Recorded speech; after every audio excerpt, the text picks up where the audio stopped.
Whereas I stayed, which meant that when I got on my bike, I'd be on my training roads where I used to just destroy it. And I... These are very precarious stalls here. Alright. How are you? How are you doing? Great to see you. I am fabulous, Becca. Absolutely fabulous. It's great to be here. First time. Is it your first time at the National Cycling Show? Yes, and it is.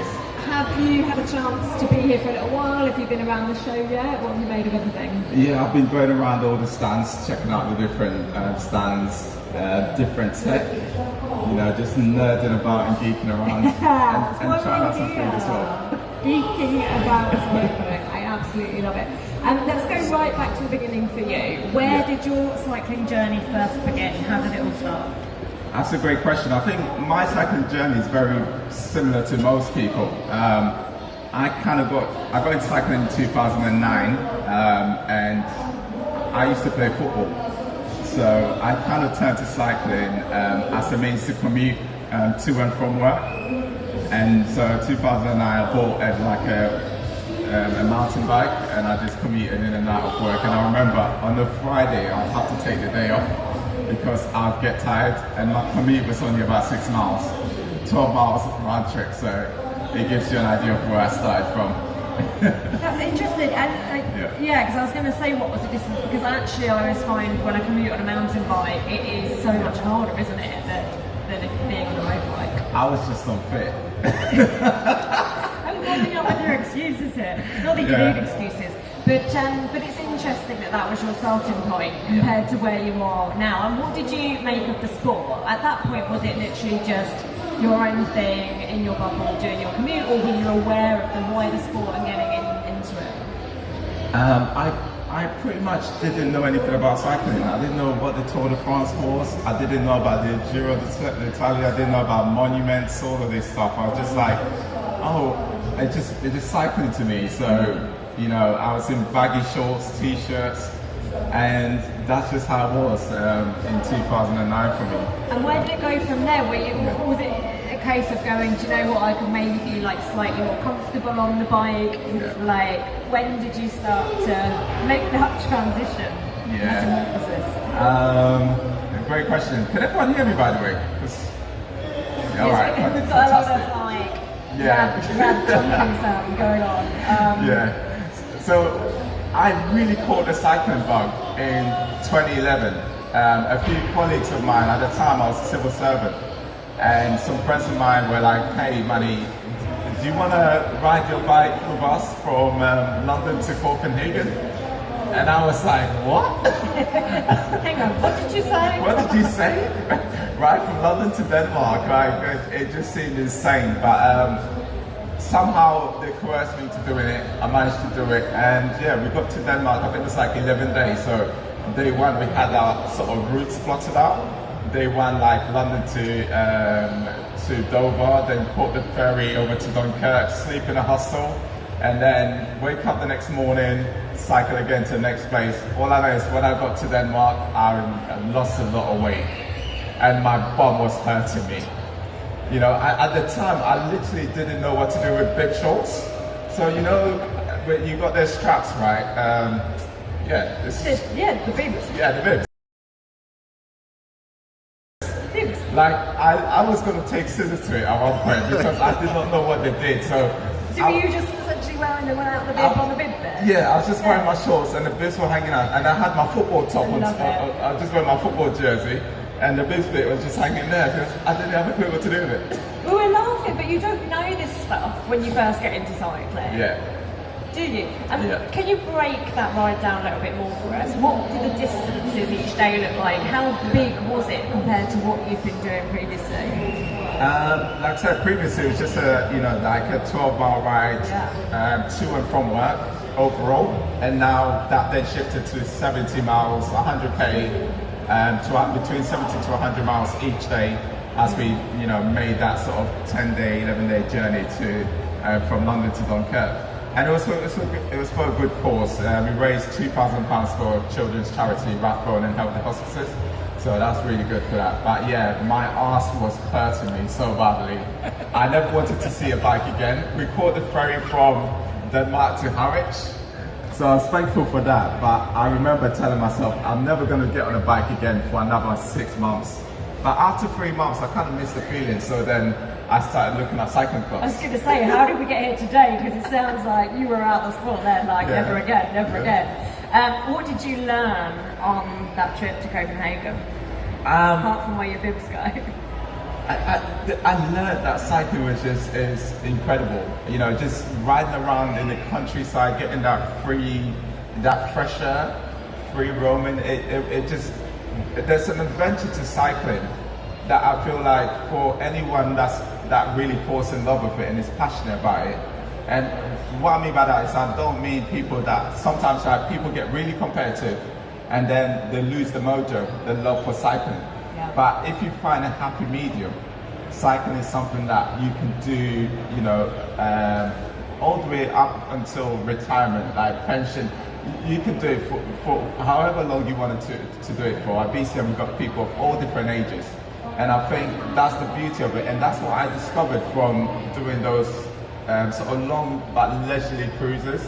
You know, and I felt that adventure, and that's something that you can never get in any other sport. I don't think there's any other sport where, perhaps maybe golf, where you can say, you know, to your partner, oh, I'm going to Mallorca in the, you know, in the spring with the guys, or you know, or with the friends, and they're just like, all right, that's cool, you can do that. There's no other sport that allows you to do that.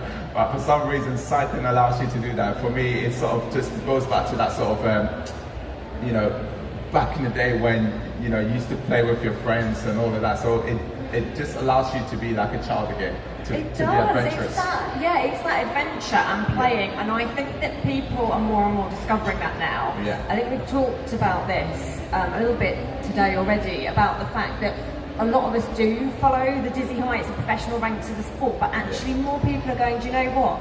I don't have to be head to toe in, you know, proper kit. Yeah. I can go and explore and actually learning stuff about themselves. Yeah. And it's brilliant for mental health. It's just a fantastic sport, isn't it? That transcends the elite. But you have spanned both and are spanning both.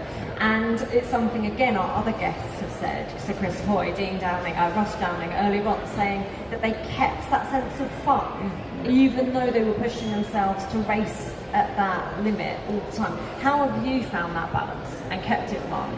For me, keeping that balance has meant not taking it too seriously. So there is a point where, as an individual, you always want to try and see how far you can go in any given thing, any activity. And for me, I like the feeling of trying my best to try and see how far I can reach. But in the back of my mind, I've always sort of reserved that thought that at the end of the day, if I don't get to where I want to go, as long as I'm able to get close enough to my point, I can be happy and content enough with it. And so I think that's where I've always sort of ended up falling back on and just going, okay, as long as I tried and I gave it a shot, I'm happy with that. And I think the problem sometimes is for a lot of competitive cyclists and those that are aspiring to be professional sometimes, they put so much into it, you know, and so when they don't get the outcome, it just completely they deflate, and then they don't want anything to do with cycling. Yeah. But if you focus on seeing cycling as more than just elite level racing, and then you get to see all the other beautiful things that cycling represents, then I think, you know, you will have that long-term friendship and that wonder with cycling, and you and your partner can go ride, and you know, and I think that's what I've discovered with BCN and riding with riders that are not as fast as me. It's learning to compliment other people around you and learning to ride and appreciate their talent as well as your own, and just having that balance.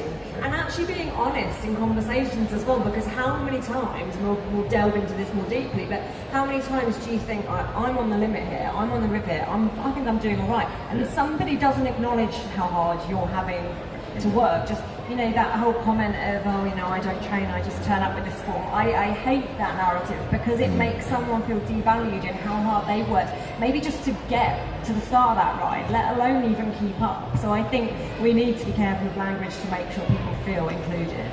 Yeah, absolutely. And I think you're right, you know, at the end of the day, it's bloody hard compared to racing. Is super hard. It's hard training. It's a lot of dedication, and then on top of it, you got the potential, the crashes and the hazards and all of that kind of stuff. Mentally, it's draining. So when you do put in the effort and you don't get the results, it's very difficult to deal with that and to process it. But I think always having that in the back of your mind that, you know what, it's not always the end of the world, and having a silver lining, looking at the bigger picture, it's one way that I tend to sort of cope with it. Definitely. And I know we were joking about the bibs of the bib shorts, but how did you find the sport when you first were getting into it? You know, you've gone from your commute to an endurance ride, and then, you know, you got the bug, and it's gone bigger and bigger since then. But what was that world of cycling like for you at first? Because I think they're definitely in the past. It's getting better, maybe not there yet. There's been a lot of snobbery. There's been a lot of, oh, well, I'm not even going to tell you what to do with your bib shorts. I'm just going to let you work that out.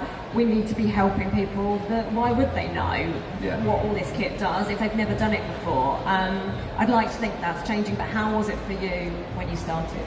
I feel, you know, this is where, like, I think the mountain biking community, as much as I've not had a lot of exposure to that community, I feel like they do this kind of, that side of things well, where it's like they're more welcoming to newer people.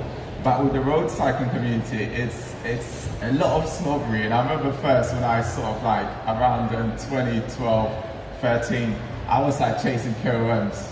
I got on Strava and I was like, oh, 10-second sprint, I want to get this KOM, you know, Tour Britain run through here, I'm going to chase it. That's initially how I started, and then I was like, I think I need to maybe think about getting into a cycling club. But I had no one to turn to, so I didn't know what to do. And I remember phoning my local cycling club, and I was like, oh, this is what? Physical Park Cycling Club, you're just right next door. When do you guys ride? And they're like, we ride every Sunday. We meet up at 9 o'clock. When do you meet up? 12 miles away. I was like, what? so I had to ride there, and obviously you get there and then it's like, it's a whole different language, because now it's like, you know, I'm the type of rider, you're a beginner, you are, you know, new to the equipment and all these sort of things. So all of a sudden you're now entering space where it's just like, everyone, there's a thing that, you know, we are unintentionally snobbish out of self-preservation. I feel like road cyclists do that, but it's more out of self-preservation than actual intention to sort of be mean and be like, so, and I think the reason why is because, like, so what I mean by that is, just to paint a picture, most of the time if you're new, or you might be, you know, you're kind of, some of your experienced road cyclists, you go to a cycling club, right? And it doesn't matter where you are in the world, you went to that space, and the moment you go there, the first things they look at is, what are you wearing? What's your equipment? Do you fit the profile of a professional rider? Because that's the sort of kite mark, that's the standard. So if you're skinny enough, you got your legs shaven, and you fit the profile, people are more willing to be more trusting of you, right? And that's where the self-preservation element comes in. So then they're looking at you and they're going, are you wearing the right gear? Are you wearing the latest cool, you know, jerseys? Are you got the latest cool Dura race bikes? And if you fit all of that kind of aesthetic, they go, I think this person knows what they're doing. They can come and ride with us. They're like, oh, you can be my friend. Come on. You got the right bike. You look the profile. However, if you don't fit that profile, you might get certain looks, and that, I feel like that certain looks come from individuals just going, I don't necessarily trust that you're experienced enough to ride with me because I don't want to crash, or I don't want you to force me to crash. And that's ingrained in cyclists, especially road cyclists. They're not even aware of it, but that's what they do. And that's what I had to encounter. So over the years, I've managed to articulate that to the point where it's like, when people come in, I don't just judge them on how they look, how they appear. It's about trying to create a space where you just say, oh, welcome, you know, I will ask you questions to try and tease out your experience level. Rather than making an assumption on appearance, which is what we want to change. Yeah, because this is how the interaction normally goes, isn't it? It's like, and then you're not riding with me. As opposed to just asking the questions and then trying to ascertain where a rider's level is at, and then going, okay, we can work something out here. Let's collaborate and let's, you know, keep a fair distance. Let me guide you and help you and induct you. We don't necessarily have that in road cycling, and that's why it creates that culture where it's like everyone is trying to sort of like fake it till they make it, till they get to a point where it's like, I think I've got enough little information to kind of appear pro, but I'm still clueless. Which is crazy, and why I used to like turning up to the velodrome dressed like this, and people would go, nah. And then I'd get them on the line, and it was brilliant. But jokes aside, it shouldn't be like that. It absolutely shouldn't be like that. We shouldn't be judging anybody from that aspect, and that's why we're talking about this. That's why we want to make a change. But yeah, I think the way you articulated that in terms of self-preservation, I've actually never heard anyone talk about it like that. And actually, I don't know about you or anyone here, but I've often found that I could be, again, absolutely on the limit on a Sunday ride, for example. It's supposed to be a social, but you're hanging in there, as usual.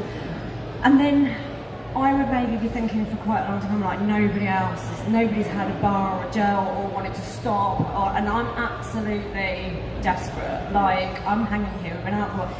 The moment you say, anyone want to stop, or like, everyone's like, oh, I'm starving, I am absolutely starving. It's like, why does it take somebody to have the bravery to say, like, we've been riding for several hours, like, anyone want to stop and have a snack? You know, and then everyone's like, oh, brilliant, let's put in a cafe or whatever.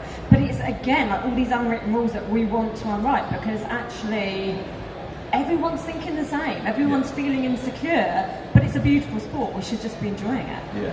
And I think the ego thing is something that we, you know, our Black Cyclists Network, when you come into our circle, the first thing we always say is leave your ego at the door. It's almost like going into a judo class, isn't it? You know, you might be a white belt, black belt, but it's just coming in with this sort of, you know, like, what's the word? Like this kind of spirit of just, look, I'm just here to just have fun. You know, I'm here to maybe learn, but it's not about egos. So no one cares what you're wearing, what nice bike you got. It's more about, you know, who you are as a person. And that's what it's about. And I think ego drives a lot of this sort of road cycling scene. It's the reason why people will walk around in, you know, high aero socks, shaved legs and all of that kind of stuff, when it's skin suits, and it's like, wait, you are a Cut 4 rider? You know, this is just a Sunday club ride. There's no need. Yeah, I do like a good sock though. I do. We all like a nice high ride. I'm not gonna sit here and lie. Now, we've obviously mentioned the network a few times briefly, but I'd love for anyone here that hasn't followed the journey of you creating that and what it's become now. Yeah. Could you tell us a little bit about the background and that sort of transition to now? All right. So I just touched a little bit on how I sort of got into cycling in 2009. I think 2013 I joined my first cycling club. And how many of you are with a cycling club? Put your hands up if you are. Oh, so not many of you are in cycling clubs. Okay. So I would say one of my biggest advice to any of you thinking about, you know, who are road cyclists or even on a mountain bike, into mountain biking, really have a think about joining your local cycling club, because that's where you learn so much about the culture, the do's, the don'ts, and it just prepares you so much. Because I was riding for like maybe 5 years, right? Until I joined my cycling club, and I learned more within 6 months of being a part of a cycling club than I did 5 years riding alone. And that's how much, there's so much information there, because a lot of individuals that are in your cycling club, sometimes they've been riding for 20, 30 years. So when you go there, you learn so much, and you avoid repeating some of the mistakes that you would otherwise make. So I really encourage everyone to try and look to join the cycling club. Don't worry too much about I know, everyone has a bit of anxiety sometimes about going into those spaces. And I've not necessarily talked about it in the best way, but you should really think about it because it's great. So in 2013, I joined my first cycling club, and it changed my outlook. It was very difficult, to be honest, to assimilate initially because there weren't many other riders that kind of looked like me. I think there's another guy there who's a mixed race, very tall rider, and I remember. So I initially kind of just bonded with him a little bit more. We probably didn't have much in common, but because we kind of, identity-wise, we're kind of close up, we kind of hit it off a little bit more. And so that was kind of my journey to cycling, and obviously through that I got to learn a few things. So that was 2013. 2014 I started racing. At 2016 I started thinking about creating a platform, a club that would encourage minorities like myself to get into cycling and learn about the traditions and the culture and give them the confidence to maybe go join the local cycling club, just like the conversation we're having here. But I was too shy and I was too afraid to do it. So it took me 2 years to actually implement it. So summer 2018, I finally sort of puckered up the courage to do it, and I created a Instagram page, and I was like, I thought, got in touch with all my sort of cycling buddies in the London area and London scene. And then I just made the announcement and I said, hey, I've created this thing called Black Cyclists Network. The aim is to try and get more black people involved in cycling. And I organised a ride, and a week later, about 16, 17 people turned up. People that had driven like an hour, 2 hours. Yeah, some people drove 2 hours to come and join. That's amazing. And just as I was having a conversation, I said to the guys, I said, hey, we're going to do 100 miles today.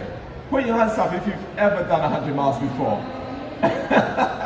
And only 1 or 2 hands went up, and I was like, this is not a good start. But So did you go and do the century, or did you cut it down, or? No, we went through with it, and then I also said, no, put your hands up if you've ever done a group ride before. Only 1 or 2 hands went up, and I was like, okay. So for the next 30 minutes, we spent it doing a few group riding drills, how to be safe, how to indicate on the road, and we did it. And then it just took off from there. Now we are well over 100 members strong. We're the biggest organisation of this type in Europe. And it continues to grow, and I think the key thing for us is, for BCN, is it's about creating a space that welcomes people, as opposed to dividing people. And so quite often the conversation or the questions I always get is Black Cyclists Network, I'm white, can I join? Or is it for black people only? And I always tell people, no, we're black in name only. And the reason, but anyone can join us. We've got white members, black members, Asian, it doesn't matter what, male, female, what your sexual orientation is, it really doesn't matter. The reason for the name is so that it will be easier for black and brown people to be able to find us, whether they, through Google or social media, they'll be able to. Because when I first joined my cycling club, I went, Google, is there a black cycling club here in Finsbury Park in London? Yeah. Nothing. Yeah. Because that's the thing, as a woman as well, if you're a woman and you come into cycling for the first time, you might be tempted to go. The first thing you might search for is a women's only cycling club. Yeah.